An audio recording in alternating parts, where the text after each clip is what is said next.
नमस्कार,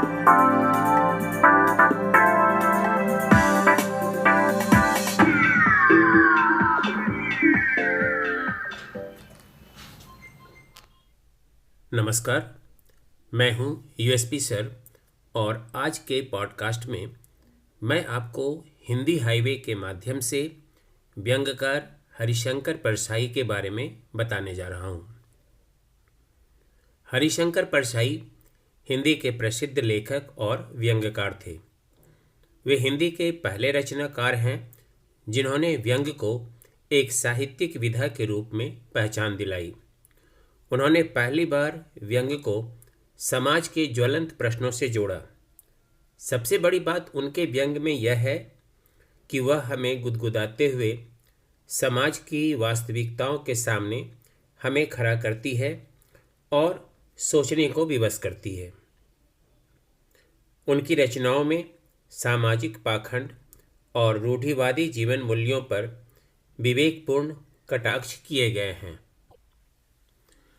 हरिशंकर परसाई की व्यंग्य रचनाओं में तब की बात और थी, भोला राम का जीव, भूत के पांव पीछे, बेईमानी की परत, वैष्णव की फिसलन, पगडंडियों का जमाना, शिकायत मुझे भी है, सदाचार का ताबीज, विकलांग श्रद्धा का दौर, तुलसीदास चंदन घिसे, हम एक उम्र से वाकिफ हैं, जाने पहचाने लोग आदि के नाम प्रमुखता से लिए जा सकते हैं।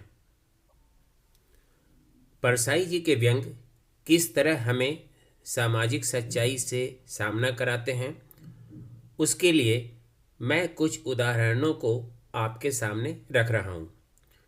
पहला उदाहरण मैंने भोला राम का जीव से लिया है। इस उदाहरण को देखें। चित्रगुप्त ने कहा, महाराज, आजकल पृथ्वी पर इस प्रकार का व्यापार बहुत चला है। लोग दोस्तों को कुछ चीज़ भेजते हैं और उसे रास्ते में ही रेलवे वाले उड़ा लेते हैं। होजरी के पार्सलों के मोजे रेलवे अफसर पहनते हैं। मालगाड़ी के डब्बे रास्ते में कट जाते हैं। एक बात और हो रही है, राजनीतिक दलों के नेता विरोधी नेता को उड़ाकर बंद कर देते हैं। चलिए अब दूसरा उदाहरण बेईमानी की परत से देखें। वैष्णव की शुद्ध आत्मा से आवाज आई, मूर्ख, गांधी से बड़ा वैष्णव इस युग में कौन हुआ है। गांधी जी का भजन है, वैष्णव जन तो तेने कहिए, जे पीर पराई जाने रे। तो इन होटलों में रहने वालों की पीर क्यों नहीं जानता? उन्हें इच्छानुसार खाना नहीं मिलता। इनकी पीर तो समझ और उस पीर को दूर कर। वैष्णव समझ गया। उसने जल्दी ही गोश्त, मुर्गा, मछली का इंतजाम करवा दिया। एक अन्य उदाहरण देखें जिसे मैं नर्क से बोल रहा हूँ रचना से लिया गया है। इसमें हरिशंकर परसाई ने व्यंग्य करते हुए कहा है, हे पत्थर पूजने वालों, तुम्हें जिंदा आदमी की बात सुनने का अभ्यास नहीं, इसलिए मैं मरकर बोल रहा हूँ। जीवित अवस्था में तुम जिसकी ओर आंख उठाकर नहीं देखते, उसकी कब्र पर चिराग जलाने जाते हो।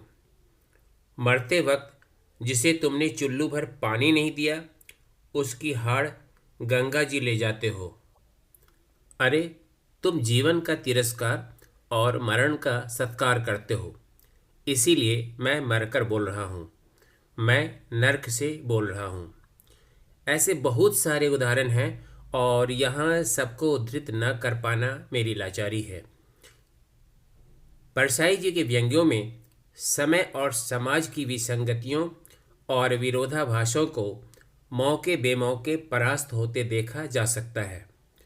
प्रेम विवाह और अंतर्जातीय विवाह के बारे में परसाई जी एक परिचित की मान्यताओं के उत्तर में लिखते हैं, भगवान अगर औरत भगाए तो वह बात भजन में आ जाती है। साधारण आदमी ऐसा करे तो यह काम अनैतिक हो जाता है। ठीक इसी प्रकार अपने एक प्रसिद्ध निबंध एक गो भक्त से भेंट में उन्होंने गाय को एक प्रतीक की तरह चुनावों में भुनाने के लिए राजनीतिक ढर्रे की पोल खोली है। पंक्तियों को देखें। जनता कहती है हमारी मांग है महंगाई बंद हो, मुनाफाखोरी बंद हो, वेतन बढ़े, शोषण बंद हो। तब हम उससे कहते हैं कि नहीं, तुम्हारी बुनियादी मांग गो रक्षा है। राष्ट्र के धर्मनिरपेक्ष ताने बाने को नष्ट करने वाले तत्वों को परसाई जी अपनी लेखनी के माध्यम से आड़े हाथों लेते थे।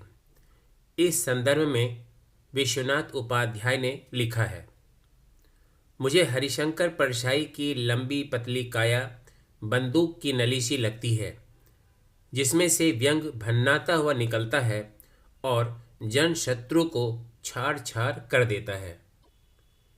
एक साहित्यकार के रूप में परसाई जी के रचना संसार की विविधता का अंदाजा इसी से लगाया जा सकता है कि उन्होंने व्यंग्य के अलावे कहानियाँ, उपन्यास और कविताएं भी लिखी हैं।